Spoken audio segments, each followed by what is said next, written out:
আসসালামু আলাইকুম রহমতুল্লাহি ওয়া বারাকাতুহু। আশা করি সবাই ভালো আছেন। আলহামদুলিল্লাহ, আল্লাহর রহমতে আমরা ভালো আছি। আমাদের খামারে নতুন একটা অতিথি আমাদের খামারে উঠাইছি। তো অনেকেই কমেন্ট বক্সে আমাদের কমেন্ট করে বলতেছেন, ভাই আপনাদের পুরো সেটআপটা কিভাবে তৈরি করতেছেন এবং কিভাবে সাজাইতেছেন। তো আজকে আপনাদেরকে আমি দেখাবো আমাদের নতুন খামারে যে অতিথিটা উঠাইছি, সেই অতিথি আপনাদেরকে এই ভিডিওর মাধ্যমে দেখাবো।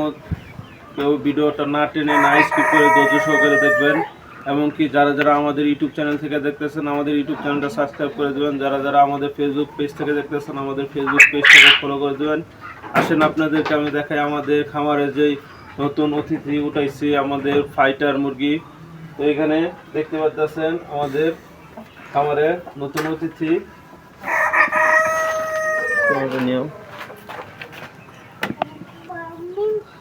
এখানে আমাদের দেখতে পাচ্ছেন ফাইটার মুরগি।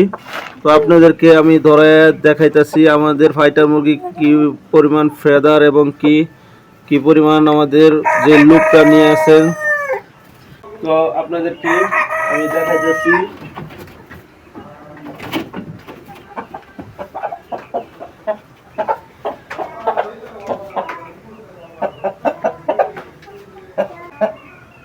এটা হলো আমাদের রেড কালার ফাইটার মুরগ। দেখতে পাচ্ছেন কতটা কিউট এবং কি কি ফেদার দেখতে পাচ্ছেন। সবাই কমেন্ট বক্সে মাশাআল্লাহ বলে যাবেন। এবং কি যারা যারা প্রতিনিয়ত আমাদের ফেসবুক পেজ থেকে এবং কি ইউটিউব চ্যানেল থেকে দেখতেছেন, প্লিজ ভাই আমাদের ইউটিউব চ্যানেলটা এবং কি ফেসবুক পেজটাকে ফলো করে দেবেন। সবাই আমাদের পাশে থাকবেন এবং কি আমাদের খামারের জন্য দোয়া করবেন যাতে আল্লাহ তাআলা আমাদের খামারে বারাকা দান করেন। তো সবাই ভালো থাকবেন, সুস্থ থাকবেন। আসসালামু আলাইকুম রহমতুল্লাহি ওয়া বারাকাতুহু।